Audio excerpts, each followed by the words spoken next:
tovushi hamda O harfini o'rganamiz. Demak, qarang. Mana bu harfimiz O. Qaraymiz qani? O. Tilimiz tishimizga tegibdimi? O. Lablaringiz bir-biriga tegibdimi? Yo'q, ha? Demak, bu harfimiz o'nli harf deyiladi. Nima deyiladi ekan? O'nli harf.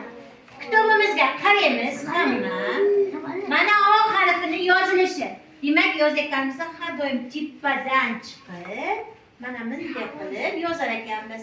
Mana bu nimani rasmi bolajonlar? Ot. Nimani rasmi ekan? Otlar nechta? 3ta. Mana bu qaysi mevamiz? Olma. Olmani biz bugunga bo'lamiz.